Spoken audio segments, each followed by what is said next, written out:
निकलीला भीतारी से जब हम बहरावाजी, बोलेला चिड़ई भुरवा बोलिया, और तो चिड़ैया सैया बोले जाने कमना बोलिया।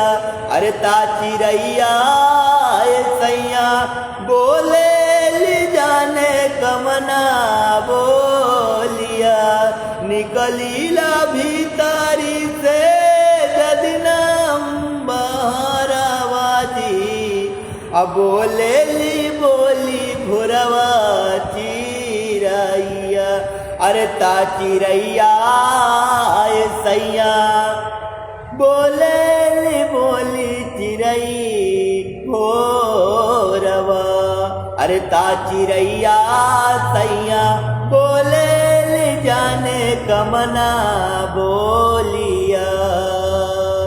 रोजे साबरवा जब निकली बहरावाजी, बोलेली चिड़ई कमना बोलिया। अरे ता चिड़ैया सैया बोले जाने कमना बोलिया। अरे ता चिड़ैया सैया बोले जाने कमना बोलिया। अरे मीठा मीठा बोली अलगे समझ न आवे सैया, बोलेली जाने कमना बोलिया। और तो चिड़ैया सैया बोले जाने कमना बोलिया। और ता चिड़ैया सैया बोले जाने कमना बोलिया। सोनू समार देखा सुने ल बोलिया जी, समझ न आवे उनके लाग जी। अरे ता चिड़ैया सैया बोले जाने कमना बोलिया। निकलीला भीतारी से जब हम बहरावाजी, बोलेली बोली चिड़ई भोरवा।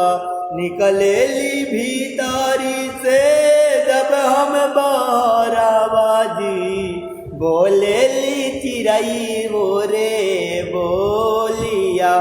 और तो चिड़ैया सैया बोलेली चिड़ई जाने बोलिया।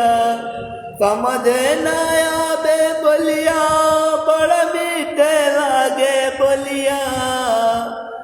पता नहीं बोले कमना बोलिया। अरे ता कोयलिया रानी बोले मुनहर मुनार बोलिया।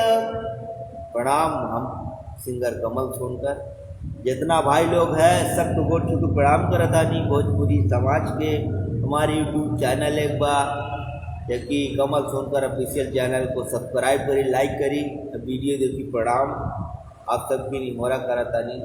और आज हम लाइव आइल बानी, डेली ही आवत है, रोज कुछ न कुछ लेकर प्यार दे, हमसे प्यार करी। हम बड़ा आशा लगा के आज हम 2017 से मेहनत करतानी और वो लोग की फिक्र आप करते रहा जब तक हमारा जीवन रहेगा। प्रणाम। हमारा सब सपोर्ट करी, चैनल सब्सक्राइब करी, लाइक करी, कमेंट करी, चैनल को सब्सक्राइब करी। प्रणाम। आपका छोट भाई कमल आप सबको प्रणाम करता हूँ।